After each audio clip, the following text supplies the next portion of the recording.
matatu. Neno la kwanza ni kujifunza kufanya. Kwenye hiyo title yetu andika jambo la kwanza, kujifunza kufanya. Jambo la pili andika atakalo Mungu. Jambo la tatu ufanikiwe kila ulitendalo. Kufanikiwa kila ulitendalo. Naweza ukaandika kufanikiwa kila ulitendalo. Kwa hiyo kuna maneno matatu hapo, kujifunza kufanya, lakini pia atakalo Mungu, lakini pia kufanikiwa kila ulitendalo. Ninaposema kujifunza kufanya, ninamaanisha kujifunza kutenda, kujifunza kutekeleza. Huwezi kufikia utekelezaji wa jambo kama hujalielewa vizuri, na ukijifunza unapata maarifa, unapata ufahamu. Kujifunza ni kupata maarifa, ni kupata ufahamu wa kutenda jambo. Na unapataje kujifunza? Unakubali kufundishwa, na ukikubali kufundishwa unapata ufahamu. Mafundisho huleta ufahamu, na ule ufahamu unakuongoza kufanya jambo kwa uzuri. Biblia inasema katika kitabu cha Mithali kwa habari ya mazingira haya ya kujifunza kwamba apendaye mafundisho apenda maarifa. Utapata maarifa ukipenda kujifunza, lakini zipo njia nyingi za kujifunza. Unaweza kujifunza kwa njia za hekima ya kawaida, kwa njia ya kusoma, kwa njia ya shuhuda, kwa njia ya changamoto unazopitia. Lengo ni kujifunza, ujue tu namna ya kufanya. Ni muhimu sana kwetu sisi kujifunza. Usipojifunza hautafikia uwezo wa kufanya vizuri, kwa sababu ukishapata ufahamu, ule ufahamu na kuongoza kuelekea kwenye utekelezaji. Msingi wa neno ambalo tutakuwa nao, andika kitabu kile cha Hesabu 22 mstari wa 20 mpaka 38. Hesabu 22 mstari wa 20 hadi 38. Lakini msomaji nitamuomba asome mstari wa 20 alafu arukie wa 35 alafu anamalizia wa 38. Atasoma mstari wa 20 wa 35 na wa 38. Utaandika pia kitabu cha Nyakati wa Pili sura ya 18 mstari wa 13. Andika pia kitabu cha Samueli wa kwanza 22 mstari wa 3. Then andika Isaya 1:16 hadi 20. Tarudia, andika Nyakati wa Pili 18:13, Samueli wa kwanza 22:3, Isaya 1:16 hata 20. Soma Hesabu.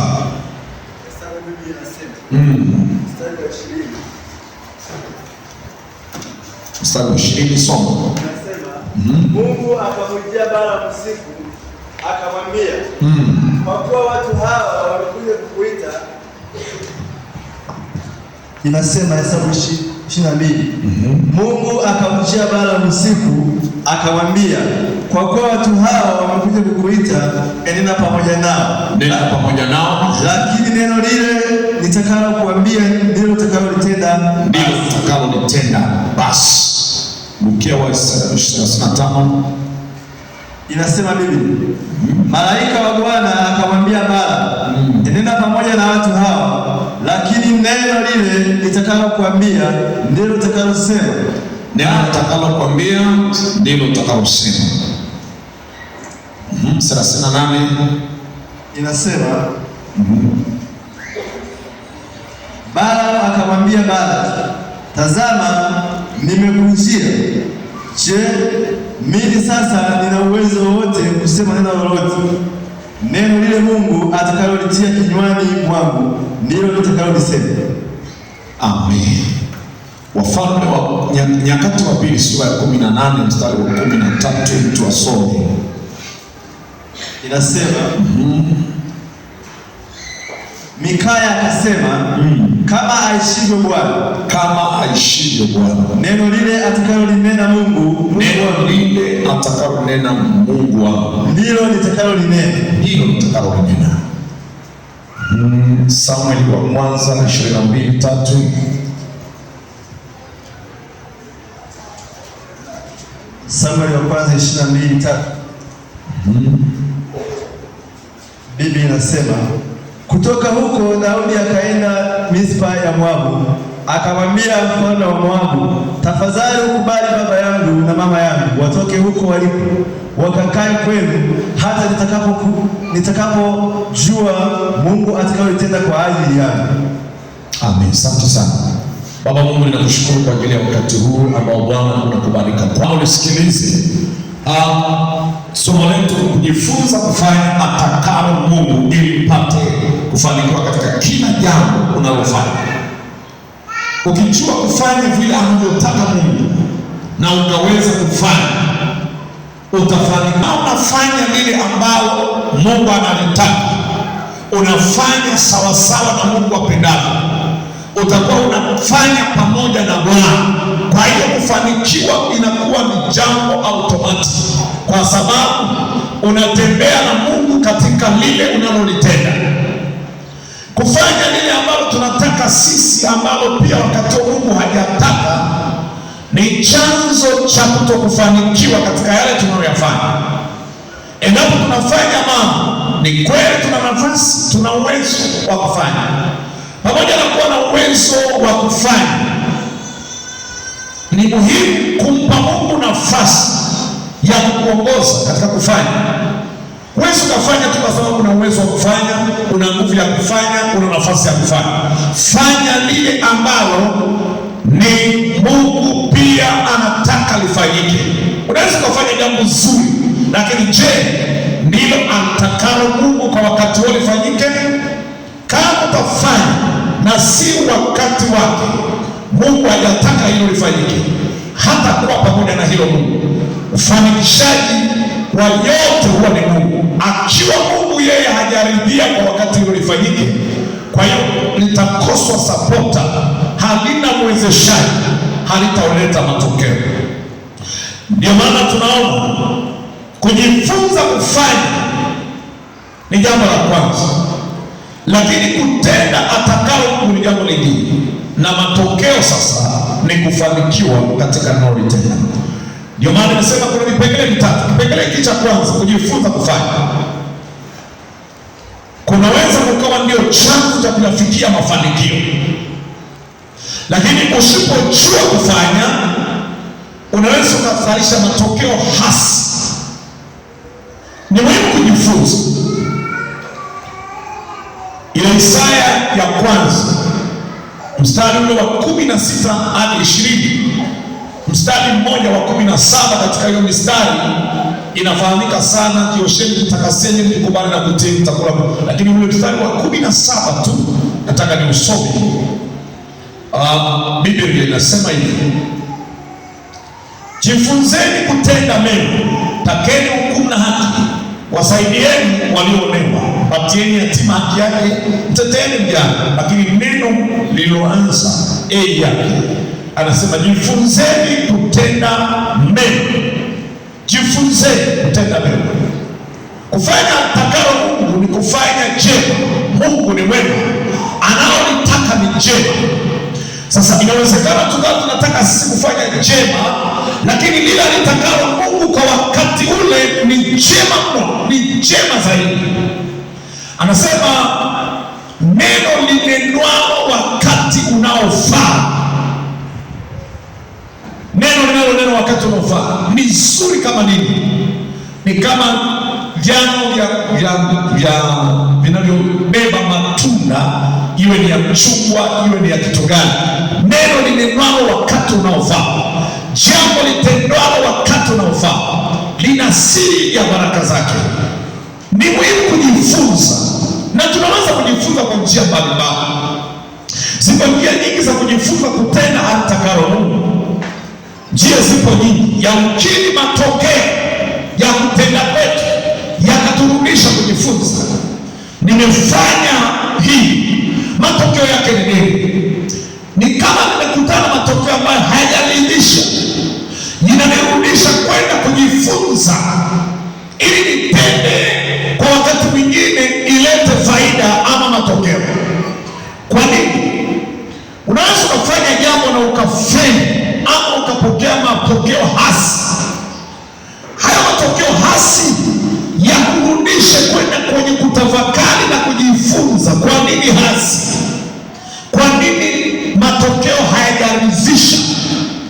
Wanasema wataalamu, una wakati unaweza ukafanya jambo na ukapata mafanikio fulani, lakini kuna wakati unafanya jambo ukapata loss. Usiishie kulalamika, usiishie kunung'unika. Wanasema sometimes you win and then sometimes you learn. Wakati mwingine unafanikiwa, unafaulu, unashinda, lakini wakati mwingine badala ya kutumia sometimes you lost, unasema sometimes you learn. Badala ya kusema wakati mwingine unapata, wakati mwingine unapoteza. Usitumie kupoteza. Ile kutumia kupoteza, changamoto itumie kama fursa. Wakati mwingine unafanikiwa, lakini wakati mwingine unaishia kujifunza. Usipende sana kusema wakati mwingine bwana nimepata rosi. Kujifunza ni lugha ya hekima. Bwana asifiwe sana. Kwa hiyo kuna somo kujifunza. Huyu mwanangu alienda Kahama awe kota Kahama. Amepata hela yake ndogo tu, akitaka mgao. Akafika Kahama, alafu akaanza kununua dhahabu. Tena nao wanunulia dhahabu ni wazee waliochoka, wako pale mjini Kahama. Wamezichimba wapi? Wameziokota barabarani kwenye lami. Kwenye lami unaweza kuokota dhahabu? Ni haya mazingira ya utapeli. Akapigwa. Mimi nilimwambia akae nyumbani, akakataa, anasema naenda Kishapa tukalime mtama. Akasema basi sawa, lakini unaenda hivi kweli? Na akaondoka. Wakafika pale, hela yote wakamlanga pale Kahama. Hata nauli akatumia, alibaki na nauli alitumia. Aliamulia koti fulani kwa alikuja na jaketi moja. Mgao wote. Na ikumbuka hiyo jaketi. Alikuwa anaishi hapa kwangu. Sasa ule kupoteza kwake kukawa na maana kubwa sana. Ikawa ni ada ya mafunzo, asiiliwe tena mjini. Amefaulu na ada. Unaweza kupewa cheti kwa kumaliza mchango yote ya shule. Wale mlio vyeti vyenu bado viko kule, hamjavifuata, mpaka mchango yote umemaliza na ada, halafu ndio unachukua cheti chako. Kwa hiyo alilipia ada ya mafunzo ya kuibiwa, akalipa yote, hadaiwi. Kwa hiyo hawezi kuibiwa tena Kahama kwa habari ya mfumo wa dhahabu kuuzwa Kahama mjini. Namna ataibiwa kwa sera nyingine. Kuna masomo mengine bado hajakamilisha, namna ataweza kutapeliwa kwa mfumo mwingine. Lakini kwa habari ya hiyo amefaulu, amejifunza. Kwa kuna wakati unaweza kujifunza kwa njia ya kupoteza, kwa njia ya rosi. Kuna somo liko pale. Wako wengi wanaweza kupoteza kama kulalamika, kununguni. Negative can be positive, lakini inategemea. Kuna watu walipitia mahali pa kuumizwa na changamoto, lakini walijifunza kitu kikubwa. Hata jaribu linapokuja kwako lina faida. Faida yake ni kukujenga uvumilivu. Imani yako inajaribiwa, inapojaribiwa itatoka kama dhahabu. Mtumishi mmoja anasema katika kitabu cha Ayubu sura 23:10, anasema Bwana aijua njia niendeayo, akisha ipitisha nitang'aa kama dhahabu. Anapita mahali lakini anachongwa na kuangaliwa. Iko faida ya kupita kwenye hilo jaribu. Baada ya jaribu unakuwa umejenga uwezo wa uvumilivu. Kuna kitu natengenezwa na Bwana. Unakuwa ni mtu ambaye ni shujaa. Hakuna shujaa lenye udhaifu. Amejifunza wapi? Alipitia mateso, alipitia shida. Kwa hiyo unaweza kujifunza kupitia vitu vingi. Unaweza kujifunza kupitia matokeo ya kile unachokifanya. Umeambulia nini? Umepata zero. Wewe unaendelea kufanya na kesho hiyo hiyo. Unafikiria, Biblia inaniambia hivi, ukiomba Mungu ukafanikiwa, furaha. Lakini kuguswa. Fikiri, wewe unafikiri nini? Unafikiri nini baada ya kupata?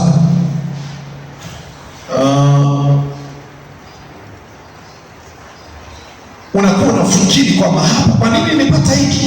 Usiishie tu kulaumu, kwa sababu utakuwa umefeli na bado unaendelea kufeli. Sasa ili uweze kuonekana umefaulu wakati wa mpito, fikiri baada ya kufanya jambo halijaleta matokeo uliyotarajia. Fikiri vizuri. Ukifikiri inakuongoza kwenye kubaini nini cha kufanya kesho, ili nisije nikaharibikiwa tena ama nikapata rosi tena kama niliyoipata. Ni lazima uwe ni mtu wa kuumiza akili, wa kufikiri mara mbili ili ujipatie ufahamu. Ukiomba Mungu anakufanikisha, shukuru, lakini kama hujapata vile ulivyotarajia, fikiri. Mhubiri sura ile ya 7 mstari wa 14:1, Biblia inaniambia hivi: siku ya kufanikiwa ufurahi, na siku ya mabaya ni nini? Ni yale ambayo hukuyatarajia. Siku ya kufanikiwa furahi, lakini siku ya kutokufanikiwa, kwa lugha nyepesi, fikiri. Siku hiyo ya mabaya ufikiri. Mungu ameifanya hiyo moja kwenda sambamba na hiyo ya pili, ili mwanadamu asipate kulijua neno lote litakalofuata baada yake. Siku ya mema furahi, shukuru Mungu, mwadhimishe Bwana. Lakini siku ya magumu yametokea, siku ya matokeo usiyoyatarajia, fikiri. Fikiri inamaanisha nini? Jiulize. Kwenye kujiuliza utajipatia uelewa, utajipatia ufahamu wa nini. Utajifunza, utapata somo. Baada ya kupata somo, kesho utafanikiwa. Lakini kama utafeli na usifikiri, na kesho utafeli vile vile. Kilichokufelisha ni kitu gani na unakishughulikiaje hicho kikwazo kila wakati? Kama utajua namna ya kufikiri, utajifunza na kesho utafanya vile vile, makosa yatajirudia. Bwana asifiwe. Tunaweza kujifunza kwa njia ya changamoto tunazopitia, tunaweza kujifunza kwa njia ya watumishi wa Mungu, tunaweza kujifunza kwa njia ya kufundishwa na Roho Mtakatifu mwenyewe, tunaweza kufundishwa kwa njia ya Mungu mwenyewe ambaye anaweza akaichagua.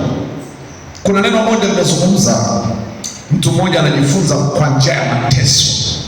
Zaburi ya 119 ule mstari wa 71, kwamba mateso yale yalimfundisha. Hebu soma, mateso yalimfanya apate ufahamu kumjua Mungu. Zaburi ya 119:71. Biblia inasema, ndio, ilikuwa vema kwangu kuwa na mateso. Ilikuwa vema kwangu kuwa ni mateso, nipate kujifunza amri zako. Nipate kujifunza. Yaani ilikuwa vizuri kuteswa, ilikuwa vema kuteswa ili nijifunze amri za Bwana, nijifunze maagizo ya Mungu, maelekezo ya Mungu, takwa la Bwana, usemi wa Bwana. Nijifunze maagizo, maelekezo, amri za Bwana. Ilikuwa vizuri kuteswa. Kumbe nisingeteswa, nisingejua amri za Bwana. Kuna watu leo wamemjua Mungu, lakini kabla ya kumjua Mungu waliteswa. Yale mateso yakawafanya watafute msaada. Kwenye kutafuta msaada wakamfahamu na Mungu aliye hai, mpaka leo wameokoka. Lakini isingekuwa mateso, yamkini bado wangekuwa wanapiga pombe, wangekuwa bado wanaendelea na mambo yao yasiyofaa. Lakini kuna watu walikutana matokeo mabaya, wakaamua kutafuta mahali pa kuwa salama, wakamtafuta Mungu kwa sababu wamepitia mateso. Kwa hiyo jifunze. Kujifunza kupo tu. Kama una akili timamu, kujifunza ni zoezi la kila siku. Sasa kujifunza nini? Tunachojifunza ni kujifunza lile ambalo analitaka Mungu. Sasa hiyo ni namna ya kujifunza. Roho Mtakatifu ni mwaminifu, huwa anatufundisha. Lakini kumbuka, usijifunze kutenda kwa mfano wa machukizo. Jifunze kutenda mema, usijifunze kutenda machukizo mbele za Bwana. Lile asilolitaka Mungu ni chukizo kwake. Lile analolitaka Mungu kwa wakati ndilo linalompendeza, ndio jema. Lakini lile asilolipenda wakati huo, kumcha Mungu ni kuchukia uovu, ni kuchukia anayoyachukia. Kwa hiyo unajifunza kutenda yale ambayo yanampendeza. Ukifanya yasiyompendeza, umefanya ambayo ni chukizo. Anawaambia Torati 18 kwamba msije mkajifunza kutenda machukizo ya mataifa. Ule mstari wa 9, msije mkajifunza, msijifunze kutenda sawasawa na watu wa mataifa. Msijifunze kutenda kama watu wa mataifa, msijifunze kuenenda kama watu wa mataifa, msijifunze kunena kama watu wa mataifa, msijifunze kuvaa kama watu wa mataifa. Bwana asifiwe. Yaani msijifunze kama dunia. Biblia inaniambia kitabu kile cha Warumi 12 mstari wa 2, mnajua ni yapi yaliyo mapenzi ya Bwana. Nia ile ya kumtumikia Mungu inapokuwepo ndani mwako, uyajue ni yapi yaliyo mapenzi ya Bwana. Unajifunza na unafahamu yapi yaliyo mapenzi ya dunia, yapi yaliyo matakwa ya dunia, yapi yaliyopendwa kwa sasa. Kwa hiyo unapokuwa umejifunza lile limpendezalo Mungu, utakuwa umefaulu kujifunza namna ya kufanya jambo na matokeo yatakuja kufanikiwa. Kuna watu hawajawahi kujifunza kutenda mema, wamefundishwa tu kufanya namna ya dunia, na tangu wamezaliwa wamekuwa tu wakijifunza namna ya kutumikia dunia, namna ya kutumikia shetani, namna ya kuenenda katika namna ya giza. Leo wanapofundishwa, ni muhimu wajifunze namna ya kutumikia Mungu, wajifunze namna ile anayoitaka Mungu. Kwa maana gani? Kwa muda mwingi adui amewekeza mafunzo ndani yao ya namna ya kufanya ayatakayo yeye. Sasa wakati umeokoka, ni muda wa kujifunza kuyajua yale ambayo Mungu anayataka sasa, kwa sababu ulipokuwa kule ulikuwa na namna umefundishwa ya kutenda. Sasa ugeukie upande wa pili na ujifunze, ukubali kujifunza.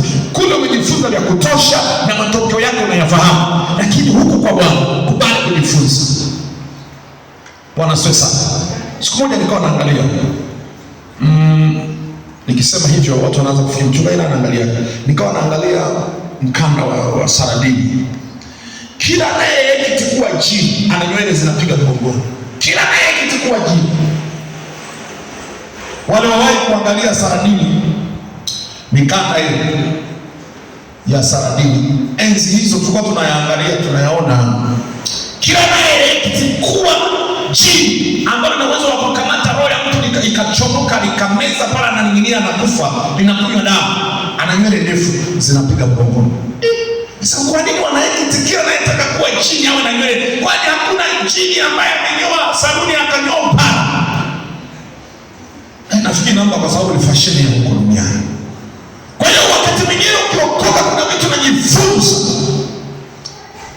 namna ya kuishi, kuenenda kule duniani. Sio ajabu mtu akivaa nusu uchi, robo uchi, hata uchi kabisa, sio shida.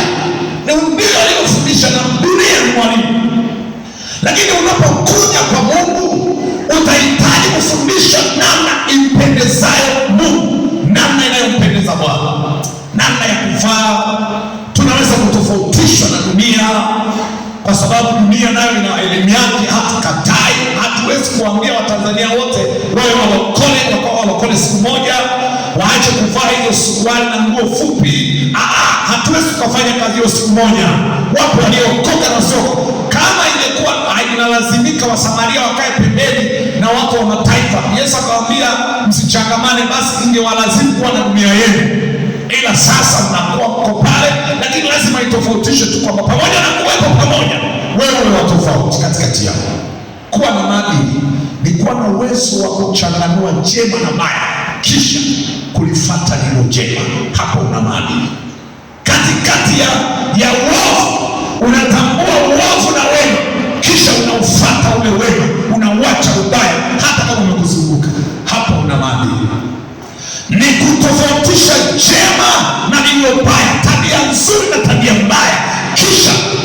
na uwezo wa kuishi tabia iliyo njema.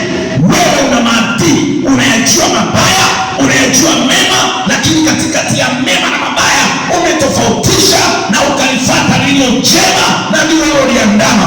Wewe ni mtu mwenye maadili. Mwenye maadili sio kwamba hayajui mabaya, na sio kwamba mabaya hayaoni. Mabaya yanamzunguka, lakini amejikana, anasimama na yaliyo mazuri, yaliyo mema. Huyo ni mtu mwenye uwezo kujisimamia. Hata aliyekuweko Sodoma na Gomora, Sodoma na Gomora inaendelea na mambo yake, lakini yeye Lutu na familia yake ametofautiana kabisa na ile Sodoma na Gomora. Ndio maana Ibrahimu ana ujasiri wa kusema, je, ikiwa kuna wenye haki wachache katikati ya wengi, utaangamizwa tu wote kwa sababu wengi wameoza? Hapana, sio samaki mmoja akioza wote wameoza. Hapana, atachaguliwa, atawekwa kando. Wale samaki walio wazima wataenda kukaangwa, watu watajilia samaki na watakuwa na akili ya protini. Amina. Sio uwamwage samaki wote, huko ni kushiba bwana. Huko ni kushiba. Unamwagaje mboga yote alafu samaki mmoja tu? Bwana asifiwe. Hizo ni msamiati, usije ukajibu makosa. Wewe weka tu samaki mmoja akioza wote wameoza, unaenda kupewa vyema. Lakini tunapojifunza, kuna wakati mwenye uwezo wa kujitofautisha na wengine. Wako watu walikuwa wanazalisha kule Misri, walokole wanazalisha ni midwife, halafu kuna wengine wanazalisha na wao ni midwife, lakini kuna sheria na maagizo yametoka ngazi ya juu, na mfalme amesema yeyote akizaliwa wa kiume mnanyonga pale pale wakati kujifungua. Lakini wao katikati ya amri kubwa namna ile wakasimama na kutetea haki ya Mungu, hawakuitetea haki ya mfalme. Wanasifiwa. Ni uwezo wa kujisimamia kufanya. Wamejifunza kuhusu Mungu, wamejifunza kuhusu huruma, wamejifunza kuhusu amri usiue na uwaje. Pamoja na kwamba ni daktari, pamoja na kwamba mimi ni nesi, nina uwaje, lazima nisimame kwa kumwogopa Mungu, maana watu wote watasimama mbele za Bwana na kutoa hesabu. Awe nani, wote wanatoa hesabu. Mimi nitasimama kwa zamani, nikiulizwa maswali sitasema fulani nilisababisha. Nitaambiwa wewe ulikuwa unajuaje? Unajua nini? Hata kama alisema wewe unafahamu nini? Uelewa wako ni nini? Aliniambia hata Yesu alianguka mara 3 na msalaba. Kwa hiyo swala la kuanguka dhambini na kurudi tena, haya wewe unajuaje? Hawa wanasema unajua dini zingine zinasema wewe unajuaje? Ndio maana huwezi kuepuka. Adamu huwezi kuepuka kwa kusema eti huyo mke ulioniumbia, alafu wewe unajuaje? Yule mwanamke ulionitengenezea alinishawishi, na yule mwanamke anaulizwa yule nyoka. Kabla ya nyoka, kabla ya mwanamke, wewe Adamu unajua nini? Unajua kitu gani? Unajua unaweza kujifanya kama mchanga wa kiroho au mtu usiyejua wakati unajua. Halafu unajua kwa nini nasema hivi? Dhambi hakuna sijua kwa hili dhambi. Dhambi nyingi ziko wazi zinatambulika na mtu hata mpagani. Na ndio maana leo wakikuta mpagani uko kwenye kilabu, na wewe basi unaenda kanisani. Sisi tunajua wakanisani hawafanyi haya. Nani mfundisha kwamba wakanisani hawafanyi haya? Alishawahi kukaa kanisani? Hajawahi kukeleka mlango wa kanisa, ila anajua wewe kwenda kila Mungu dhambi. Akikuona tu kwenye 18 mbovu anasema watu wengine wanashangaa, huyu anaenda kana kanisani anafanya haya. Unaweza kaanzisha ugomvi na vurugu, watu wakapita. Ndugu yangu, wewe unaenda kanisani, lakini jamani, inafikiri watu wanaenda kanisani wastaarabu. Sasa hayo unayoyafanya wewe na wakanisani wanayafanya. Yaani naanza kukufundisha sisi hata kama tuende kanisani, lakini tunajua wakati wewe hayo unayofanya hayaendani na kanisa. Kumbe ni mhubiri wakati hata hajawahi kuokoka. Sembuse na wewe uliyekuja na kanisani sasa unajua yote. Haleluya. Hapa ni kujifunza. Twende kwenye kipengele cha pili. Atakalo Mungu ni kitu gani? Atakalo Mungu. Kipengele cha pili. Atakalo Mungu ni kitu gani? Atakalo Mungu ni lile apendalo Mungu. Mapenzi ya Mungu, takwa la Mungu, shauri la Mungu, kusudi la Mungu, chaguo la Mungu, kipaumbele cha Mungu, mtazamo wa Mungu, anachohitaji Mungu kwa wakati, hitaji la Mungu wakati fulani, atakalo Mungu ndilo takwa lake, ndio kipaumbele, ndio shauri, ndio kusudi, ndio mpango, ndio nia yake na dhamira yake. Anachotaka ni hitaji la Mungu kwa wakati. Nikisema atakalo Mungu ni lile hitaji la Mungu kwa wakati, ni yale mapenzi ya Mungu, ni lile kusudi, ni lile shauri, ni ule usheni, ni yale maelekezo, ni lile ambalo Mungu wakati huo anataka lifanyike. Hilo ndilo atakalo Mungu, kipaumbele cha Mungu. Kwa hiyo tukisema kujifunza kutenda atakalo Mungu, kujifunza kufanya atakalo Mungu ni kujifunza kufanya hitaji la Mungu, shauri la Mungu, agizo la Mungu, haja ya Mungu kwa wakati. Unaweza ukapeleka vitu kwa Mungu, sio haja yake kwa wakati huo, hata kama vimeandikwa kuvipeleka, lakini si haja ya Bwana. Haja ya Mungu wakati huo ni ipi? Unajua, nilisema hata Jumapili kama sio Jumapili iliyopita kwamba tunakuwa tunafanya yale tutakayo sana kuliko lile atakalo Mungu, na ndio maana kufeli ni kwingi, kwa sababu mara nyingi watu wanafanya wanalotaka wao, wanataka wafanye lile ambalo wao wanataka, hata kama linakwenda kinyume na wanalotaka Mungu kwa wakati. Kufanya mapenzi ya Mungu ni kufanya jambo sahihi kwa wakati sahihi, na hata kama ni sahihi nalifanya, hata kama ni sahihi, lakini nje ya wakati haliwi sahihi. Hata kama ni sahihi, na kama ni sahihi halafu ni nje ya wakati, mbele za Mungu nakuwa hujatimiza mapenzi ya Bwana. Fanya jambo sahihi kwa wakati sahihi, fanya lile ambalo Mungu kwa wakati ni sawa.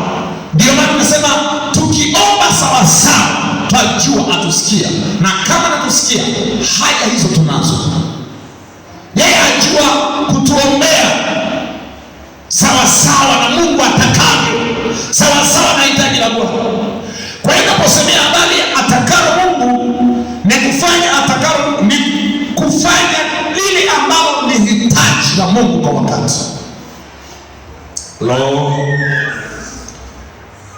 Kuna wakati tunafanya kwa bidii, kwa juhudi mambo, lakini je, wakati huo ndio wakati sahihi wa kuyafanya? Hata kama ni mema, lakini out of time yanaonekana hayana push, hayana ujira, hayana maribu kwa Mungu. Hata kama ni mema, yatakuwa na maribu, yatakuwa na ole. Kwa nini umefanya hivyo? Kuna mtu mmoja mnamfahamu, anaitwa Sauli. Samueli wa kwanza 15 mstari wa kwanza mpaka wa 3, halafu narukia wa 19 mpaka wa 24. Utajionea mambo ya ajabu. Huyu Sauli ni mtumishi wa Mungu, ni mfalme, amepakwa mafuta na amegeuzwa kuwa mtu mwingine, maana amejazwa Roho Mtakatifu, lakini amepewa maelekezo, usemi wa Bwana kwamba nenda kaangamize Amaleki yote, usibakize naye nyonya, usibakize mdudu wala mnyama, usibakize kiumbe. Ndio tu nimekuelewa. Kwa hiyo akasomeshwa, akafahamu, halafu akainuka kwenda. Alipofika kule akayasahau mafundisho, akaanza kutenda bila analotaka yeye, kulingana na ushawishi wa watu. Kumbe anachokifanya sio hitaji la Bwana. Akaandaa sadaka nzuri zilizonona, kwamba tukirudi tukamtolee Bwana sadaka. Mungu anapenda sadaka, tukampelekee sadaka. Sasa siku ile Mungu akamwambia, sihitaji sana sadaka. Sihitaji sadaka ambayo mtu anaitoa huku anavunja maelekezo. Sihitaji sadaka ya mtu anatoa sadaka kubwa nono, kweli bali ni wanyama wamenona, lakini huku naacha kufuata maagizo. Kutii bora kuliko dhabihu, na kuasi maelekezo, matakwa ya Mungu, shauri la Bwana, kusudi la Bwana, kipaumbele cha Bwana ni kama kuna dhambi ya uchawi, na dhambi ya uchawi na mshahara wake. Msimwache mwanamke mchawi. Wekapo tuna mbabu wa kiume, naye kama ni mchawi basi naye asiishi. Bwana asifiwe. Kwa nini usimwache mwanamke mchawi kuishi? Unajua mwanamke tafsiri yake ni nyingi. Wakati mwingine sio tu mwanamke kwa jinsia, maana hata kanisa ni mwanamke. Unafahamu hiyo? Sisi wote hapa ni bibi harusi wa nani? Si ni mwanamke tayari? Kama ni mwanamke basi uanze kufikiri vingine, kwamba usimwache mwanamke mchawi kuishi. Usibaki tu kusema wanawake hawa ni wachawi. Huo mtazamo ni wa watu walio gizani, hawajui maana ya mwanamke. Bwana asifiwe sana. Hata ukisikia neno nasema wanawake watangazao habari njema ni jeshi kubwa, kuna Biblia ina translate inasema wana wa Mungu, wanawake, the son of God, watoto wake na Mungu watangazao habari ni jeshi kubwa. Wanawake, sio wanawake kwa maana ya jinsia women, no, son of God. Bwana asifiwe. Sasa unaweza kubaki tu na element moja, japo wanawake ni jeshi sawa, lakini tunapoenda kwa habari ya wanawake tunafika mahali tunaenda mbali zaidi, tunafika mpaka tunagusa kanisa kwa ujumla, ama watu walioko duniani wenye tegemeo na kumtarajia Bwana wote. Akiweko mshirikina, kanisa sio jengo, kanisa ni watu. Akiweko mshirikina, basi imemstahili kuhukumiwa kifo. Haleluya! Nini maana yake? Ni muhimu sana ujue alitakalo Mungu, na lile alitakalo Mungu usilitelekeze. Lile alitakalo Mungu usilifanye kwa ulegevu.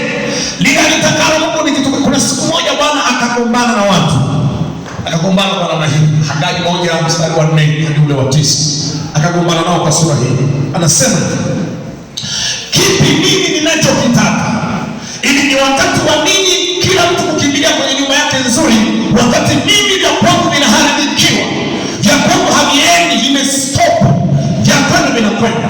Akawalaumu sana sana, na akaahidi kwamba mnaona hata mnafanya vitu hamfanikiwi, kwa sababu mnachofanya sio kile nikitakacho. Hagai 1:4 hadi 9. Ungekuwa na Biblia yenye Hagai umeshasoma, ila kama haina sema, je, huu ndio wakati wa ninyi kukaa katika nyumba zenye mapambo ya mbao? Je, ni wakati wa ninyi kukaa kwenye nyumba zenu zenye marumaru? Iwapo nyumba hii inakaa hali ya kuharibika, jengo la Bwana limekaa katika hali ya kuharibika, basi sasa Bwana wa majeshi asema hivi, tafakarini njia zenu, fikirini, jichunguzeni, tafakarini, jiulizeni maswali. Kwa nini? Mmepanda mbegu nyingi mkavuna kidogo. Mmepanda mbegu nyingi mkavuna kidogo. Jiulizeni tu wenyewe, kila mtu apige mahesabu yake. Mnakula lakini hamshibi. Unajaribu kujipatia mafanikio lakini hayakizi mahitaji. Sio kushiba tu kutosha. Yaani unakula ushibi, unavuna vitu vinapita mkononi lakini havitoshelezi. Mnakunywa lakini hamkujazwa na vinywaji. Hamkutoshelezwa na kiu yenu haijashibishwa sawa sawa. Mnavika nguo lakini hapana aonaye moto. Hata mkijifunika hakuna anayejipatia joto, kila mtu anaendelea kubaki na upweke. Hata kama umezungukwa na mtu lakini hakuna amani bado. Upweke bado upo. Hata kama umejivika interest mbalimbali lakini bado hauna amani ya kweli. Hakuna utulivu, hakuna usalama. Unaona kama hakuna uhai. Unajua nguo zina namna nyingi ya kutia mwili joto, lakini kuna namna unaulinda mwili dhidi ya upepo wenye kuleta madhara. Ndio? Na yeye apata mshahara, apata mshahara. Hata naye apata mshahara, apata mshahara ule ili kuutia katika mfuko uliotoboka. Anapokusanya anaweka kwenye mfuko uliotoboka. Hauoni mshahara. Hata kijaribu kuupigia mahesabu mshahara hauoni. Wengine wana mshahara kama wa kwake, lakini wana mambo yanaonekana. Bati kwake ni kitu kingine kabisa. Ana mshahara, anazidiwa na vibarua wake. Wao wana vitu vinaonekana, vibarua wake. Yeye anawalipa mshahara, yeye ana mshahara mkubwa kuliko hao vibarua wake. Na Bwana wa majeshi asema hivi, zitafakarini njia zenu, pandeni mlimani, mkalete miti, mkaijenge nyumba, nami nitaifurahia, nami nitatukuzwa, asema Bwana. Ndio mlitazamia vingi, kumbe vikatokea vichache. Tena mlipovileta nyumbani, hata hivyo mlipovileta vichache hivyo nikavipeperusha. Maana vipeperusha shetani ni Mungu. Ni kwa sababu gani? Kwa sababu hii ni kesi ya kujiuliza, ya kufikiri. Siku ya kufanikiwa furahi, siku ya mabaya fikiri. Jiulize maswali: kwa nini, wapi, saa ngapi, na itakuwaje, mwisho wake itakuwaje, na kwa nini? Ujiulize maswali yote. Asema Bwana wa majeshi. Inatosha tu hapo. Tunaangalia kipaumbele cha Bwana ni nini? Ni lile hitaji la Mungu, takwa la Mungu, alipendalo Bwana, ni lile analohitaji Bwana. Kuna wakati Mungu anauliza, Bwana anataka nini kwako? Mika 6:8, Bwana anataka nini kwako? Unaweza kujikuta na vitu vingi, unawaza hiki nifanye, ila Bwana anakuja. Je, Bwana anataka nini kwako?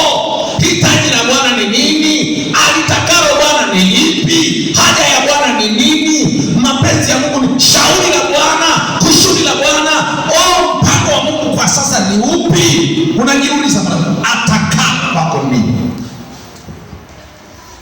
Andika maneno haya: kufanya atakalo ni unyenyekevu hali ya juu. Kufanya atakalo ni unyenyekevu wa hali ya juu sana.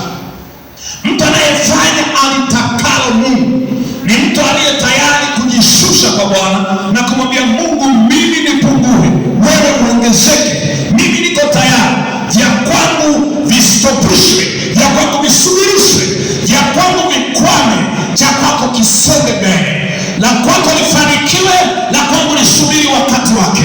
Na kwangu Bwana palifanya wewe kwa majira yake kupendezana, lakini la kwako lifanikiwe. Kumtanguliza Mungu ni kuruhusu ya Mungu yafanikiwe, andeni ya kwako yaje nyuma yake. Utafuteni kwanza ufalme, mengine yanakuja.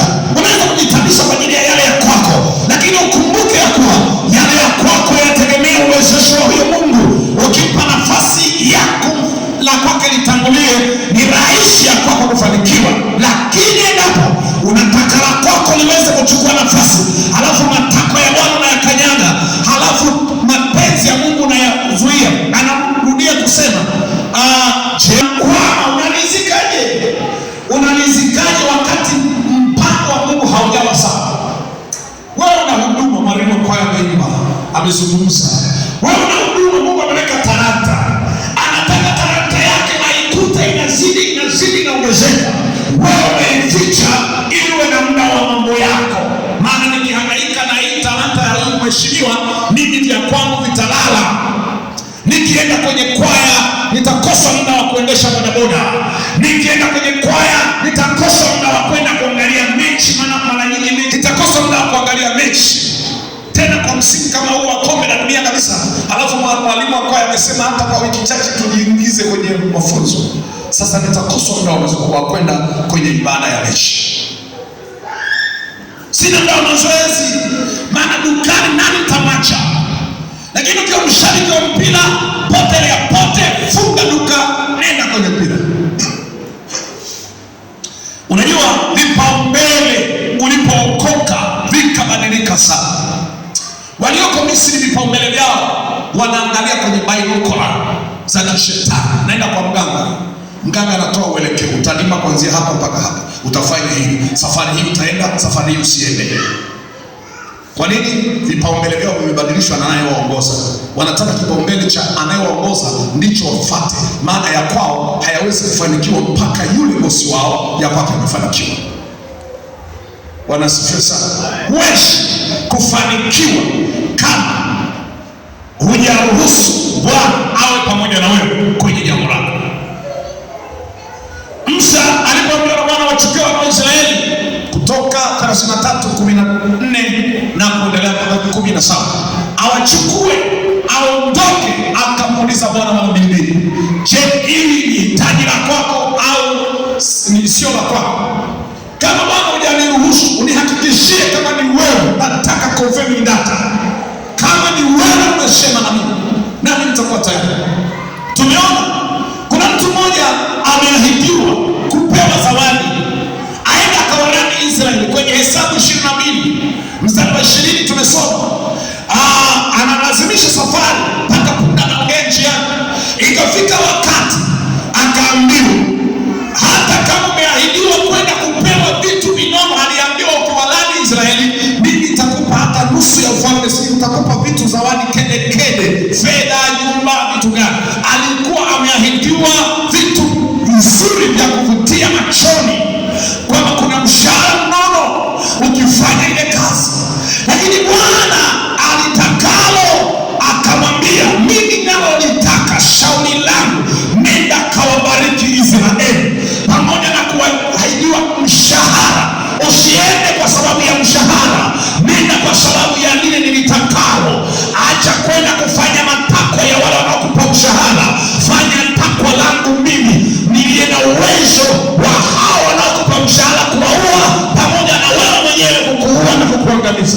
Kwa hiyo katika mahali yule Bwana amesemeshwa na Bwana, anasema hata angenipa nini bosi, hata angenipa zawadi gani, lakini lile atakao kunena na Bwana ndilo nitakalo linena.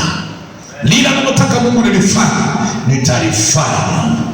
Haijalishi mazingira, kufanya nitakalo Mungu ni uwezo wa ndani wa uelewa juu ya Mungu aliye hai, uelewa binafsi juu ya mtu kuhusu Mungu wake. Wale wanaomjua Mungu na kumwelewa wao binafsi wana uwezo wa kuamua na Bwana. Haijalishi mazingira yanasemaje, haijalishi watu wanaongea nini, haijalishi vitisho vimesimamaje, haijalishi kuna mazingira gani yanayozunguka, haijalishi anapitia mangapi, lakini la Bwana analipa nafasi. Huo ni uwezo mkuu. Ni mashujaa peke yake wanaoweza kulifanya litakalo Bwana. Unakuwa kwenye viwango vya watu waliokuwa kiroho, watu waliokomaa, ndio wenye uwezo wa kutofautisha sauti za mazingira, sauti za ulimwengu, sauti za maadui na sauti ya Bwana, kisha kuifuata ile ya Bwana. Wana uwezo wa kufuatilia na kufanya takwa la Mungu, haijalishi mazingira yamekaa. Bwana Yesu asifiwe. Amen. Haleluya. Leo watu na shughuli tunasoma kwenye Biblia, ukiwafuatilia ni watu waliojifunza kufanya alitakalo Bwana. Ndio maana walifanikiwa wakaandikwa. Kama wasingefaulu wasingeandikwa. Na sisi wameandikwa tujifunze kwao namna ya kutenda alitakalo Bwana.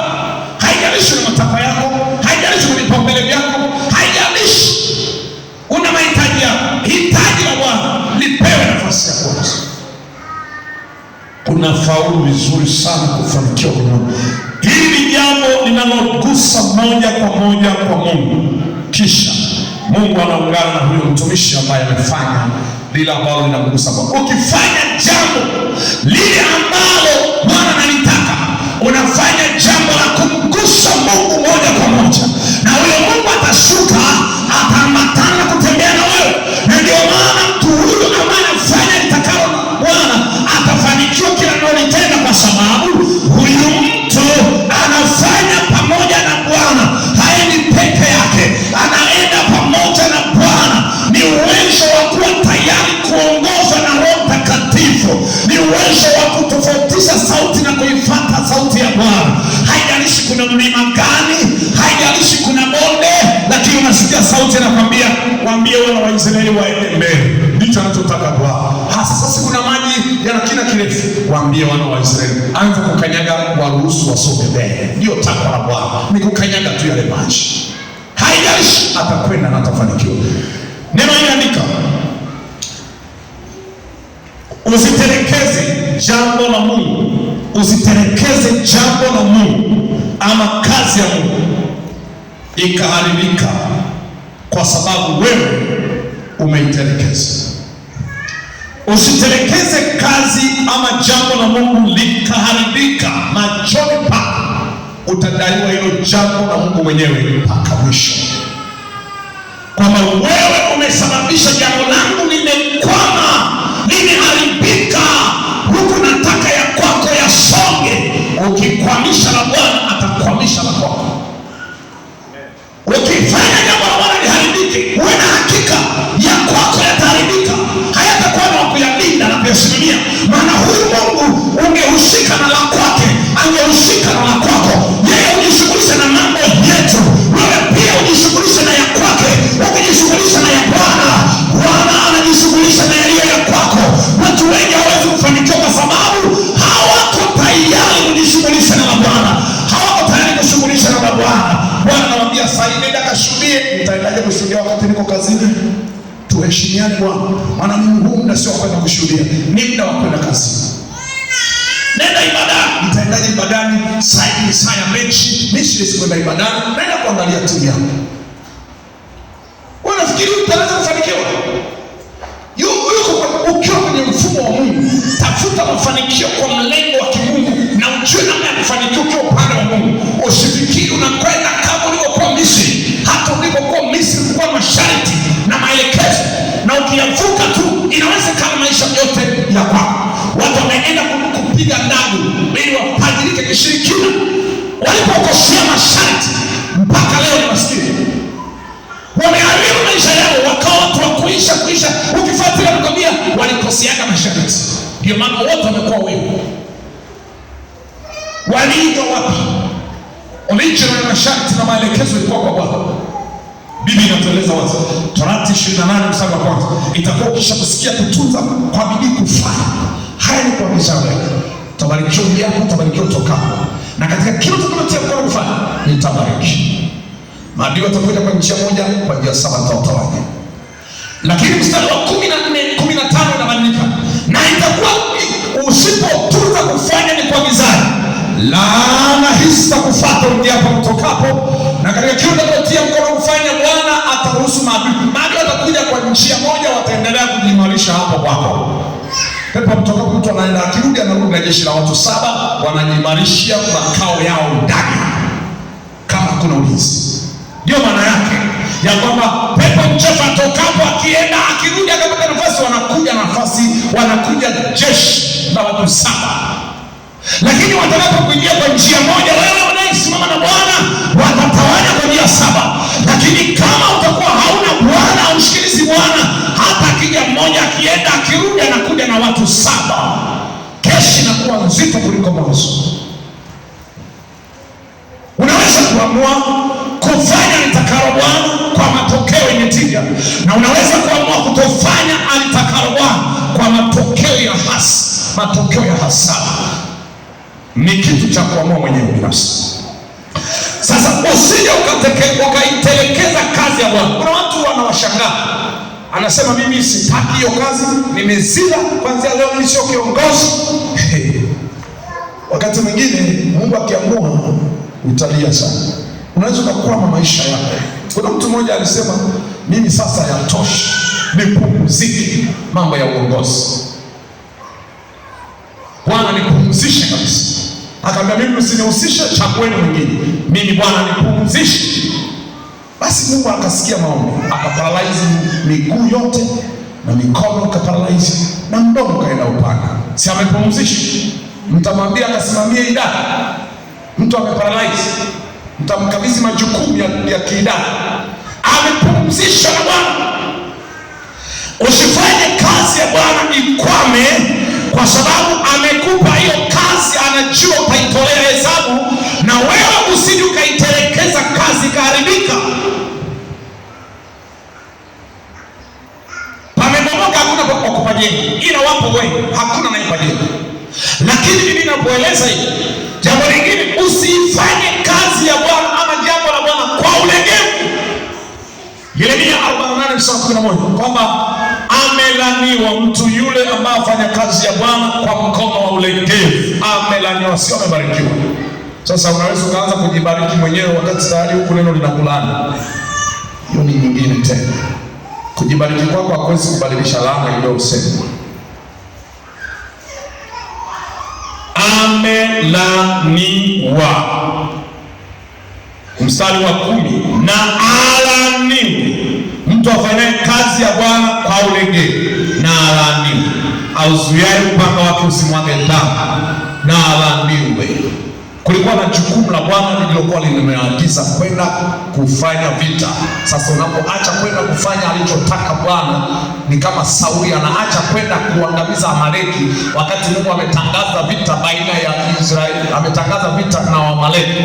Hasa anamtumia huyo akafanye kazi ile ya Bwana. Bwana angeifanya mwenyewe, anamtuma huyo akamtumie huko. Haya, anafika kula, anaanza vya kwake na alaaniwe. Ndio maana Bwana akamwambia, kwa kuwa umelikataa neno la Bwana, wewe nawe Bwana amekukataa ushefa. Lakini usifanye hiyo kazi ya Mungu kwa ulegevu, utakuletea shida. Lakini andika jambo lingine, usicheleweshe kazi ya Bwana kwa sababu ya matakwa yako binafsi, ukachelewesha la Bwana ukawaisha la kwako, utakuwa unakinzana na Bwana. Wengine wataanza kunitafsiri vibaya. Tafsiri zote zinafaa kunitafsiri, lakini ndicho nachokwambia kwamba ili Mungu ahusike kwenye maisha yako, usicheleweshe jambo la Bwana, kwa maana Bwana akitaka jambo lifanyike kwa wakati, fanya kwa wakati. Ndio maana nasema laiti watu wangejua lipasavyo kwa wakati, alafu Mungu anaenda vizuri. Ukiangalia Mhubiri 3 mstari wa kwanza na kuendelea, kila jambo chini ya jua kwa wakati wake na kusudi lake. Kuna kusudi, kuna nyakati, kuna majira kwa kila jambo na wakati wake na kusudi. Kuna kitu ambacho Mungu anataka kiende kwa wakati sahihi, jambo fulani kwa kusudi fulani, kwa wakati fulani, jambo fulani likamilika wakati fulani. Wanadamu tunatengeneza mazingira ambayo pia sio mazuri kwa Bwana. Mungu akusaidie. Usiwe kikwazo ama wakukwamisha kusudi na mapenzi ya Bwana. Tunaona mtumishi mmoja alijaribu kukimbia mbio ili kuikwepa kazi ya Bwana, Yona akapata shida. Kwa hiyo kuna wakati tunapata hasara kwenye maisha kwa sababu hatujui alitakalo Bwana. Tunafanya ya kwetu, mwisho tunakwama, na tukikwama hatufikiri kurudi kwake. Tungerudi kwake angetuambia, unajua umekwama hapo kwa sababu gani? Umefanya la kwako, hujafanya la kwangu. Pointi ya tatu na ya mwisho ambayo ni kufanikiwa kila utendao. Kufanikiwa kila utendao ni ustawi, ni maendeleo ama ni faida katika kila unaloligusa kufanya. Kumbukumbu la Torati 28 mstari wa kwanza hadi wa 8, nitajisomea maneno yote tumeyasamarize. Kila mtakalotia mkono kufanya mtabarikiwa, endapo utakuwa mtu tu. Cha kwanza kwenye mstari wa kwanza, itakuwa mkisha kusikia kutoka kufanya ni waagizayo. Yala waagizayo ndio yala yatakao. Awagizayo ndio kipaumbele. Awagizayo ndio hitaji lake, ndio utaka, ndio mapenzi yake. Na utakapofanya utayaona matokeo. Hagai sura ya 2 mstari wa 6 unasoma wa 15, anza wa 6 mpaka wa 19 kwa maandishi, lakini utajisomea maneno hayo ni mengi.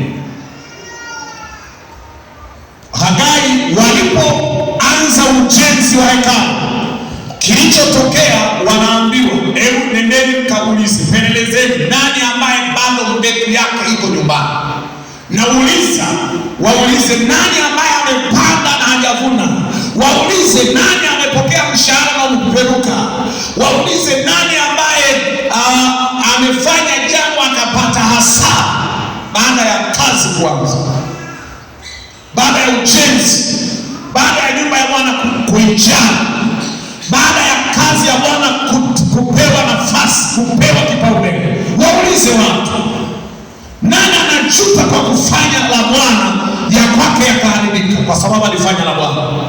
Kama haliko vibaya mtu njia zake, hawezi kufanya lile analotaka Bwana, mambo yake yakakuwa no. Hata kama utaona kama yanaharibika leo, Mungu anaandaa kitu ambacho hata ungehangaika nayo leo, haya kwako yasingefanikiwa kwa kiwango kile anachokuja kufanikisha Bwana. Bwana Yesu asifiwe. Kukataa kufanya la Bwana ni kuamua kutembea peke yako bila Mungu. Kufanya utakalo wewe binafsi ni kuamua kukataa kufanya la Bwana, na kufanya la Bwana ni kuamua kuwa jeuri mbele za Bwana. Kwani Mungu hatoi maelekezo? Kwani Mungu asemi na watu? Kwa nini hawayafanyi? Wameamua kutokuwa watii, kutokuwa wanyenyekevu, wanaipuza sauti ya Bwana ama wanashindana naye, lakini haiwi sana kwao. Haijalishi mazingira, hali, matisho, namna yoyote unayopitia, mapito yoyote, uwe na uwezo wa kuchanganua uelekeo ama tamanio la Mungu. Haijalishi kuna vitu gani vinakuzunguka, lakini uwe na uwezo wa kujua ambalo Mungu anataka lifanyike sahihi. Usichanganye mafaili. Mungu anakuambia leo funga na kuomba, wewe unasema leo sasa tuagize mahindi. Naona hii siku itakuwa vizuri na watoto wote wapo hapa. Niagize mahindi. Leo ni kuagiza mahindi. Na Bwana amesema leo ni kuagiza mahindi. Au amesema kufunga. Kama umesikia Bwana anakuambia sasa hivi amka uombe, ndilo alitakalo Mungu. Wewe unasema sasa hivi naona kwa baridi hii ya mwezi wa 7 huu ni kuongeza shuka zile nzito. Yaani unakwenda kwa kukinzana hiyo.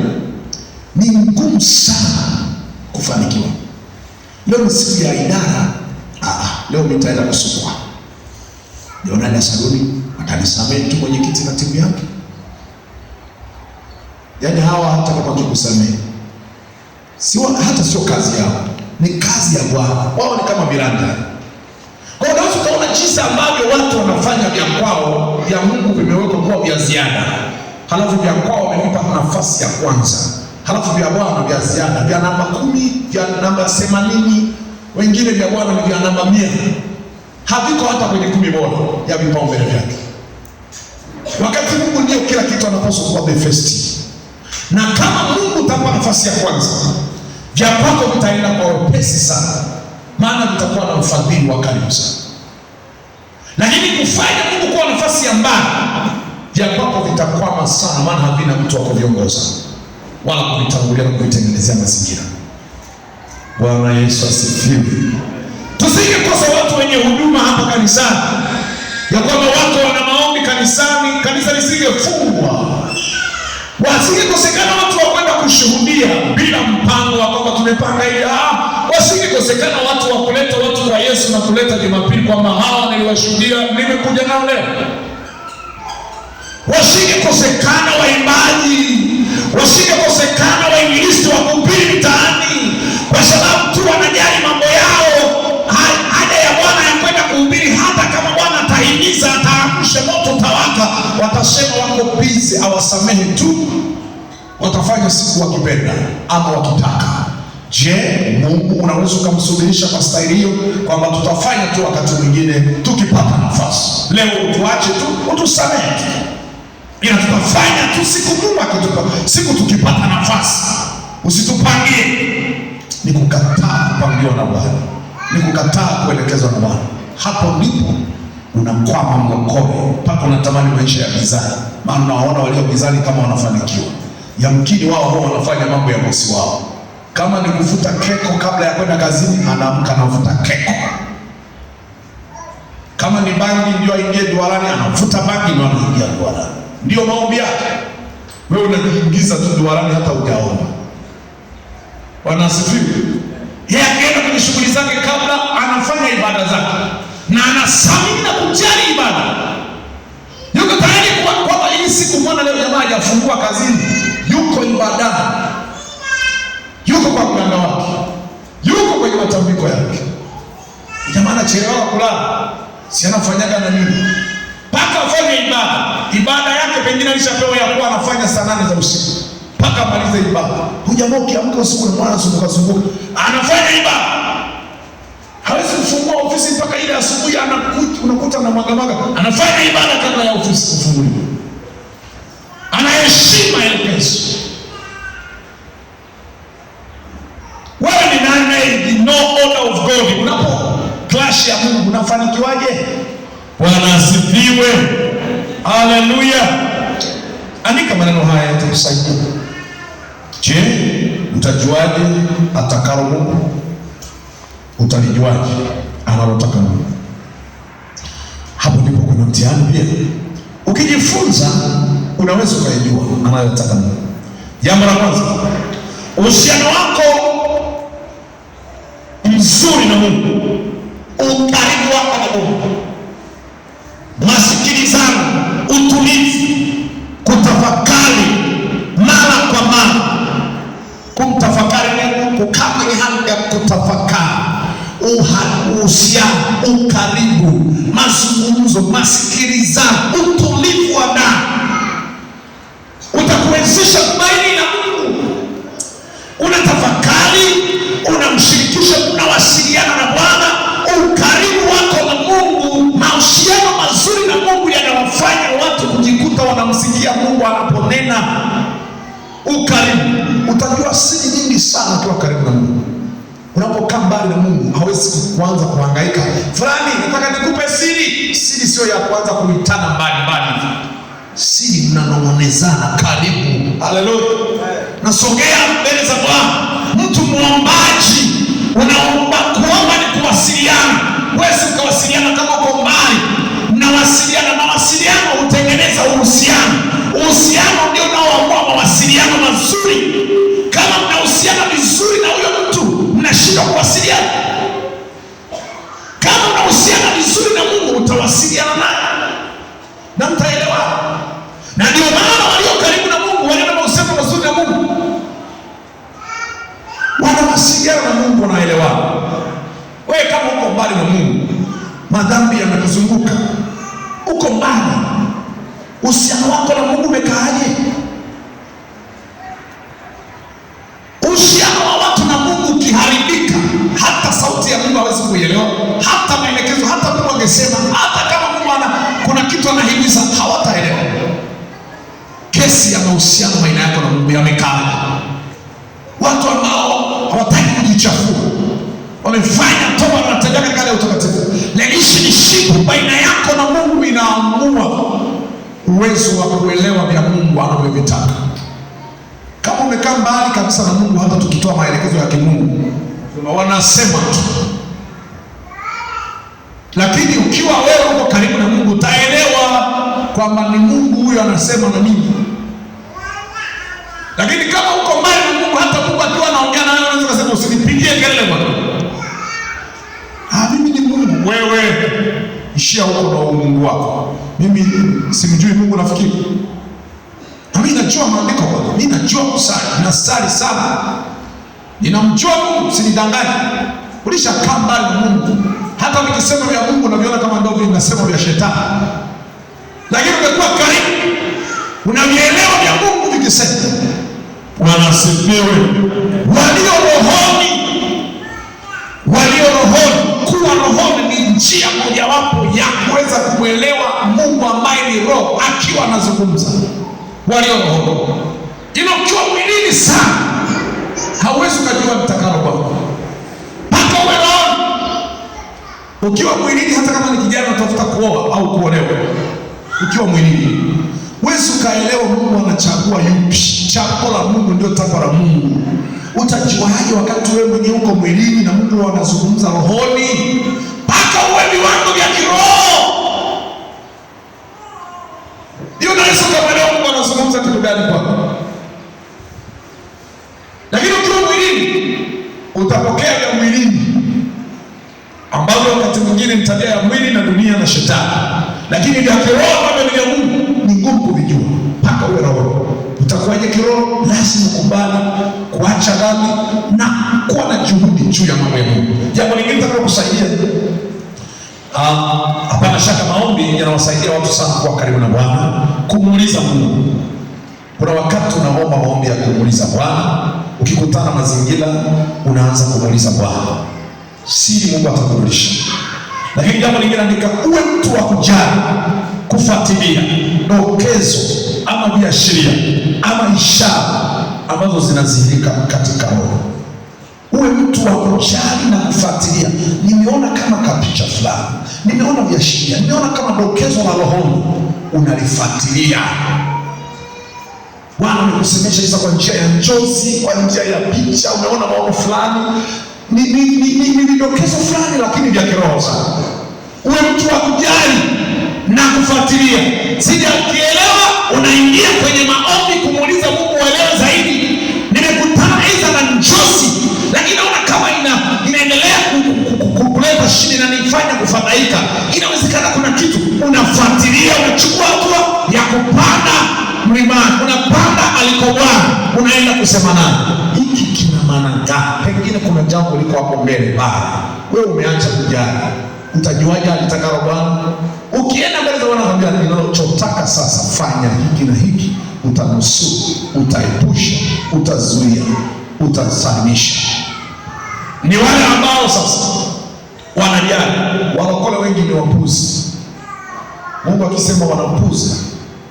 Ndio maana nakwambia kuna watu hapa Bwana alishapiga kelele mno, funga na kuomba. Hamna leo naona sijisikii vizuri. Ninafungaje leo? Nina makazi magumu mno, hata Bwana anayajua. Anayeongea na wewe kufunga ni Bwana huyo tena. Sasa inakuwaje? Anajua kesho inakaje. Ndio maana nakwambia kitu cha roho. Fanya hivi, nenda kashinde ibadani leo, nenda kashinde kwenye ibada binafsi wewe na mimi. Nenda kashinde unaomba. Leo nenda kakeshe. Utasema pepo kabisa, unakeshaje wewe mke wa mtu? Unataka kuleta migogoro ya ndoa. Sasa mnaweza mkalala nyumbani wote alafu migogoro ikaongezeka. Kama mmeokoka wote, basi muende wote pamoja mkakesha au muelewane. Bwana asifiwe sana. Anaweza kusema hamna bwana, mimi ni kuhatarisha usalama wa ndoa. Kumbe inawezekana ndio kuisalimisha ndoa. Mnaweza mkakaa pamoja mkaacha kwamba sasa kuna mtu wa kwenda kwenye mkesha, halafu kumbe ndoa sasa inawindwa, inaharibiwa na adui. Ninyi mnailinda kwa juhudi yenu, kwa kukaa nayo, mnashinda nayo, mnalala nayo. Sasa anayeilinda ndoa ni Bwana. Bwana asipokesha, asipolinda mja kesha anafanyaje? Bwana asifiwe. Wakati mwingine watu wakesha wanamwomba Bwana. Wakati mwingine watu washinde tu kwamba leo ni siku ya Bwana ya kwangu binafsi. Sio siku ya ibada. Leo nina mambo yangu, namwambia Mungu kuhusu familia yangu. Namwambia Mungu leo kuhusu kazi zangu. Leo naenda kumwambia Mungu kuhusu uzao wangu. Naenda tu mbele za Bwana leo kwa ajili ya kuombea shughuli zangu, kwa ajili ya huduma, kwa ajili ya kazi ya Bwana. Leo tunapita mtaani, ninashuhudia watu wamjue Mungu. Leo naitoa siku hii kwa Bwana kama sadaka kwa ajili ya kazi ya Bwana. Hayo mchungaji anayasema tu, sisi tuko busy, tumekuja Mwakitorio kutafuta fedha, wala hatujaja kutafuta Mungu.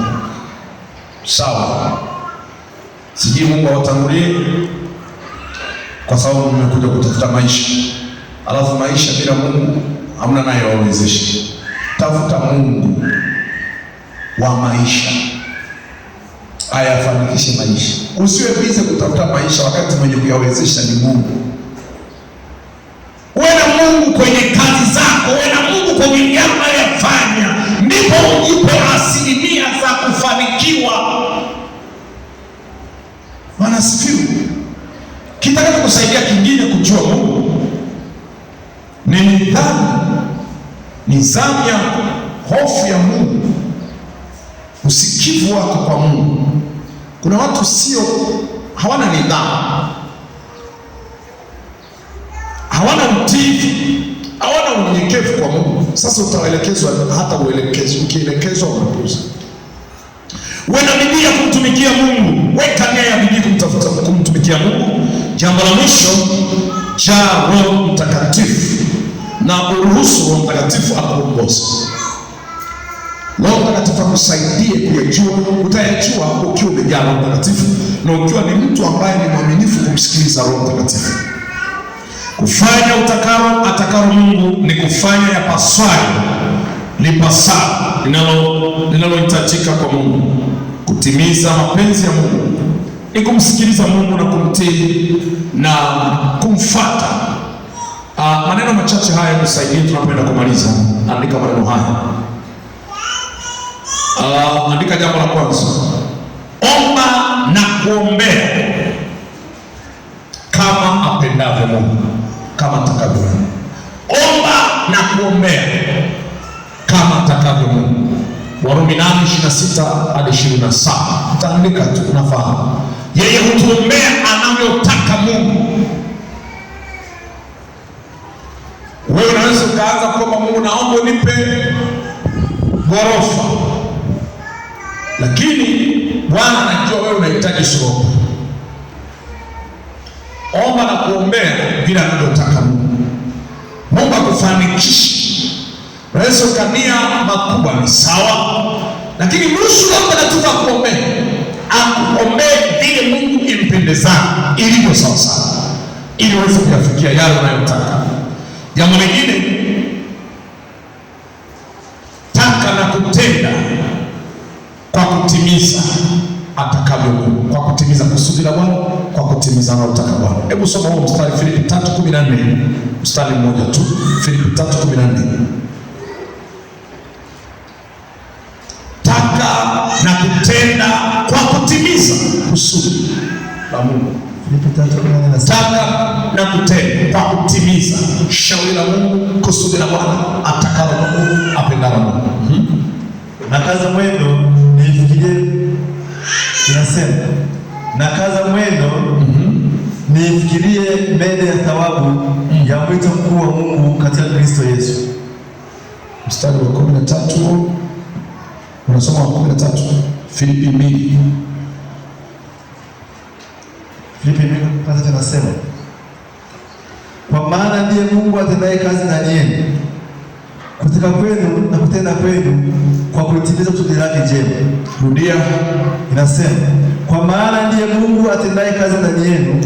Maana Mungu ndiye atendaye kazi ndani yenu, kutaka kwenu na kutenda kwenu, kutaka kwenu na kutenda kwenu, kwa kulitimiza kusudi lake jema.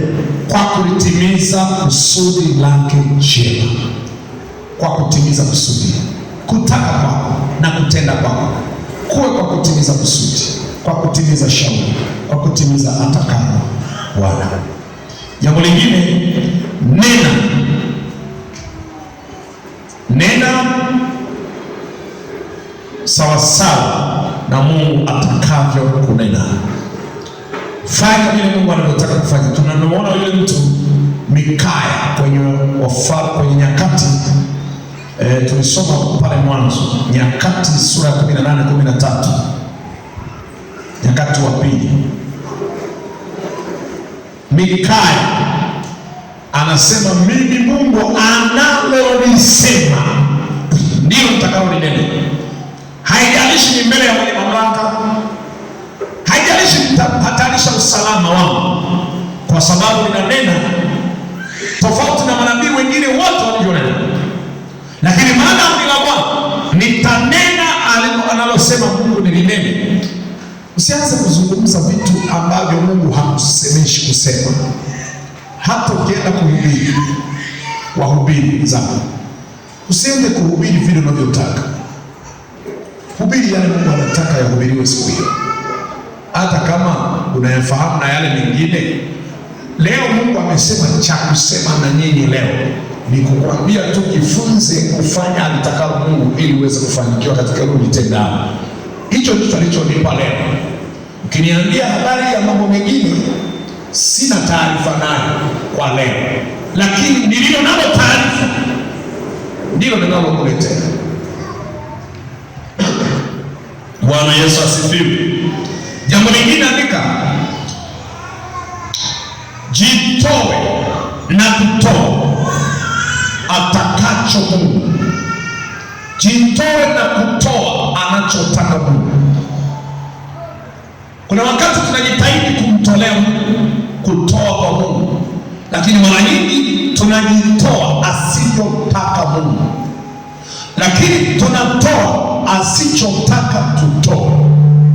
Ni mara chache sana watu kumuuliza Mungu, katika hili naomba uniongoze cha kutoa, ila wanatoa tu kwa sababu wanajua kutoa. Toa kile anachotaka Mungu kutoa, umguse Mungu moja kwa moja, na iwe na baraka kwako kwenye kila jambo. Ukijifunza hivyo, itakupa kufaulu sana. Bwana asifiwe. Hebu andika kitabu cha Mwanzo 22:16. Mwanzo 22:16. Wafalme wa kwanza 17:9 hadi 14. Sasa ukisoma maandiko haya yanafahamika. Elia alipoingia kwenye familia ya mtu mmoja, mama wa Sarepta, ana njaa ya kufa mtu, dakika chache anasubiri kula kidogo na kusubiri kufariki. Lakini Eliya anafika pale, analolitaka Mungu ni lipi? Maana Eliya hajaenda pale kwa bahati mbaya, ameambiwa na Mungu, hapa umekaa, kunguru amekulisha, sasa maji yamekauka, ondoka hapa, nenda, kuna mwanamke nimemwandaa akulishe. Anafika kwa mwanamke naye ana mawazo ya kibinadamu. Ule mtazamo wa Mungu inakuwa ngumu kuruhusu uchukue nafasi, lakini inabidi aelimishe na kufahamisha. Baada ya kupata uelewa, anakuwa yuko tayari kulifanya na Bwana sivyo anavyotaka. Yaani matakwa na mawazo yake sio hayo ya kupika chakula na kumpa Eliya. Ndio maana nimwambia aishije Mungu wako, mtumishi wa Mungu, sina cha kuweka mbele yako, kilichopo kinatosha mimi na mwanangu, tena sio kutosha kwa siku nyingi, kinatosha kwa mlo mmoja na kusubiri kufariki. Maana hatufikirii wala kutarajia. Na saa hiyo Eliya mwenyewe alishaifunga mvua inanyesha kwa matamko ya Eliya, chakula kinapatikana kwa matamko ya Eliya, na njaa inapatikana kwa matamko ya Eliya. Sasa ndiye anayesema nilishe mimi kwanza. Alishasema mwenyewe kwamba mvua isinyeshe, aishio kama Mungu alivyolituma. Hamna mvua kunyesha. Hata hajafikiria kwamba wewe unapofunga mvua Eliya unakula wapi? Si unaizuia mvua miaka mitatu. Wewe una ghala limejaa, una stoko ya kula miaka 7. Unayo stoko Eliya ya kula miaka 3.5. Hana hata kwa kulaza kichwa chake. Yupo tu anategemea Bwana aliyemuongoza, sema akasema. Haijalishi nitaleta madhara, mpaka na yeye amelisema, hajalibakiza. Huyu mtu ni mkomavu. Yule mama akaamua kutoa kama vile ambavyo Bwana anataka kupitia watumishi wake. Ukisoma Mwanzo 22:16 inazungumzia habari ya mtu ambaye ni Ibrahimu, anaambiwa kumtoa Isaka. Kama angeambiwa kutoa sadaka, angeangalia hata dume la ng'ombe au dume la kondoo mwenye mafuta mengi, lakini Bwana ameappoint kila anachokitaka Bwana ni yule mtoto Isaka aliyepatikana kwa adimu sana. Anachokitaka Mungu pale ni mtoto, na uwezo kumshirikisha mke wako habari ya mtoto, kumtoa akatolewe kafara, sadaka, mtagombana kule. Kwanza atakwambia tuheshimiane, mimi ndio nilibeba hiyo mimba miezi 9. Miezi 9 yote mimi nimebeba huyu mtoto. Kuna siku hata chakula akiendi, wewe umeenda huko kwenye shughuli zako, huyu mwanangu automatic ni wa kwangu. Miezi 9 nimesimama mimi, nimejaza choo. Wewe umezaa na Ishmaeli, unaenda Ishmaeli, mimi sina hata Ishmaeli, nina huyu tu. Nilikuruhusu kazana na yule mwanamke, una mtoto wewe, katoe huyo wa kwako, na kuruhusu katoe Ishmaeli, lakini sio Isaka. Lakini hiyo kesi sio ya kushirikishana. Kuna wakati Bwana alitakalo uweze kumshirikisha jirani akakuelewa, uweze kumshirikisha mke na mume akaelewa lile analolitaka Bwana kwako. Wewe ndio unajua mmeshibishanaje, sauti ya Bwana umeisikiaje, kwenye mazingira gani mlisema na Bwana wako. Kwa hiyo kwenye eneo lingine muhimu ni kujitoa na kutoa atakacho Mungu, sicho unachotaka wewe. Jambo lingine, tumika atakavyo Mungu. Tumika atakavyo Mungu. Petro wa kwanza 5 mstari wa 2, tusome. Tumika atakavyo Mungu. Kuna watu wanatumika wanavyotaka wao. Tumika atakavyo Mungu. Naomba nisome mstari mmoja tumalize. Tumika atakavyo Mungu. Soma Petro wa kwanza sura ya 5 mstari wa 1. Mstari wa 2 inasema, lichungeni kundi la Mungu lililo kweli na kulisimamia, si kwa kulazimishwa, bali kwa hiari kama Mungu atakavyo. Kwa hiari kama Mungu atakavyo. Kuna namna Mungu kwa hiari, sio kwa kuvutwa na fedha, sio kwa kuvutwa na ujira, sio kwa kutaka fedha ya aibu. Nitaimba kwaya, nitawafundisha nyimbo, mimi ni mwalimu, ananipa karama na vipawa, lakini nitawafundisha ila mtakuwa mnanilipa. Si kwa kutaka fedha ya aibu, bali kwa moyo, kwa hiari na kwa moyo. Ndivyo anavyotaka Mungu, kwa hiari na kwa moyo. Kama moyo wako hujaelekea kwenye ile kazi, ni kama mtu azama, mimi ni soloisti mzuri, lakini mnishonee sare, ndio nitajiunga na kwaya yenu. Wewe hauko serious. Kuna watu walikuwa na sura, walikuwa na sauti ya 18. Akiimba anaimba sauti ya 18. Lakini Mungu aliwatengeneza wakaanza kuimba sauti zilizo kwenye standard ya kwanza, ya pili, ya tatu. Na kuna wengine walikuwa na sauti ya kwanza na ya pili na ya tatu. Kwa sababu walifanya malingo, Bwana akawapa sauti ya 200. Akiimba maajabu. Bwana atakalo ni hiari, lakini kwa moyo ndivyo nilivyotaka kumtumikia. Kama watu watamtumikia Mungu kwa moyo wa kupenda, kwa hiari yao, watajibitisha. Bidii huwa inazaliwa na moyo wa hiari. Ndipo tamkuta mtu ana juhudi, atajituma kwa sababu ni hiari. Na hiari ni utumishi, lakini lazima ni utumwa. Ujira wa hiari hauwezi kulingana na ujira wa utumwa wa lazima. Anayelazimishwa ni mtumwa, anayehiari ni mtumishi. Mtumishi na mtumwa, mishahara inatofautiana. Katika kutumika katika kazi ya Bwana, lazima mtu awe amejihiari. Kwa uhiari huo anakuwa yuko tayari. Mungu anataka nini kwako? Jitahidi kujua atakalo kwa usalama wako zaidi. Lakini yapasayo, yanayopasa, yanatakayo Mungu ukiyafanya, Mungu anadhihirika, Mungu anaonekana.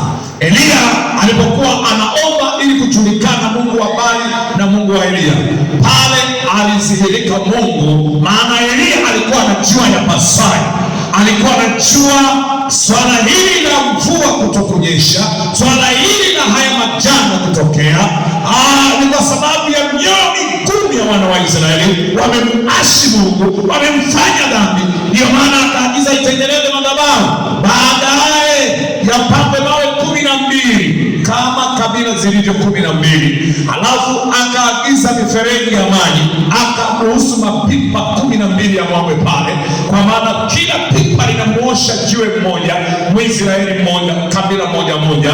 Halafu baada ya hapo mapipa 12 yaliyomwagwa na mawe yake 12, alianza kuombea taifa la Israeli, kuliombea utakaso, Bwana waoshe, awasafishe. Baada ya kuomba toba, ishara ya hao watu wameoshwa, ndipo akasema Bwana na ijulikane. Bwana akadhihirika pale kwa moto, akaramba ile maji, karamba na ile sadaka, karamba na ile mafupi, karamba na yale mawe. Nini maana yake?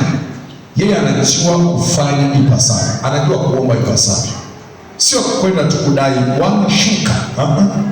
Unaandaa mazingira, kuna mazingira, fanya utakaso, unajiweka kwenye mazingira ambayo hata ukimwita Bwana anaweza kuja hapo. Maana Biblia inasema Torati 23:14, Bwana yatembea katika kituo chako ili akuokoe, na kiwe kitakatifu kituo chako, asijakaona kitu kilicho najisi akageuka na kukuacha. Hata kama alikuwa anakuja, fanya atakalo Bwana uweze kufanikiwa. Jifunze kufanya atakalo Bwana upate kufanikiwa. Utafanikiwa sana kama utakuwa tayari kuchagua na kutafuta mara kwa mara mapenzi ya Mungu ni yapi katika hili. Inaweza likatokea jambo, tafuta mapenzi ya Bwana katika hilo.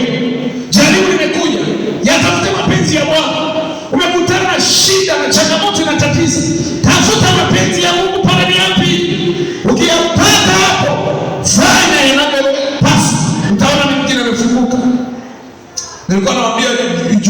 Jumapili moja kitu unachokosa kufanya mbele za Bwana. Unaweza kufanya vitu vyako vya kwako, lakini Mungu anataka kufanya hiyo kazi.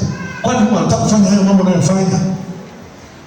Inawezekana jibidisha, unatumia nguvu kubwa, lakini tangu unafanya hiyo kazi una nini sasa? Mbona sasa unaendelea kuzaika ndugu yangu? Sisi ndio wachimbaji wengi. Hasa mchimbaji ndugu yangu, hata ploti bado hujapata. Miaka yote unachimba. Umepata nini? Toa hesabu ya machimbo yako tangu umeanza. Bado nimepanga, najipanga. Nimepanga alafu bado najipanga. Bwana sifiwe sana. Mimi sikusimangi. Kuna wakati unatembea na Mungu, unamuuliza Bwana. Maana watu wanaanza kushindwa kuelewa, una Mungu kweli wewe? Hivi Mungu mnasema anafanikisha vipi? Bwana sifiwe. Mimi nilikutwa ya majaribu yako. Mimi nilikutwa na mpendwa alikuja kuombewa hapa na mamoja. Nimepanda kwenye nyumba ina sorofu ina mawe juu na chini. Msingi juu na chini. Kwa hiyo nyumba haijapauliwa, imezungushwa nini? Alafu nakalia kiti fulani hiki cha marimba. Kuna vitu vya marimba vya kukunja, miti fulani vinakunjwa. Ndio nilikuwa sofa langu. Halafu mke wangu alikuwa na sofa lake la jikoni kigoda. Sasa yule mtu akaja nyumbani kwangu. Nimepanga tena serikalini kwa kitongoji. Serikali ya mtaa. Nimepanga serikali. Niko sawa. Lakini nyumba ina moyo. Bwana asifiwe sana. Sasa kilichotokea inawezekana mtu. Na akamwambia, "Bwana, nimekupa kitu changu kile sofa la kuheshimiwa hili." Amenikataa. Sasa kigoda kanatosha. Kumbe anakaa kwenye kigoda, baadaye hapo kusimama kwa kigoda. Nimekuja kuomba mchungaji niambia, umefika penyewe. Sasa kaniuliza, nafikiria sijui niombee kitu gani mchungaji. Kwanza nakuzidi maisha. Mimi nina nyumba yangu, nimepauliwa. Wewe umepanga. Alafu mimi nina mawe chini. Mimi nina masofa, nina maplastiki. Wewe una kigoda. Sasa mchungaji unaniongea kitu gani? Sio kama kuambukizana umaskini. Sio, kwa kweli umenizidi. Najiuliza mchungaji niombee kitu gani, naona kama anakosa cha kuniombea. Nikamwambia achana tuna hiyo. Achana na generator sasa hivi.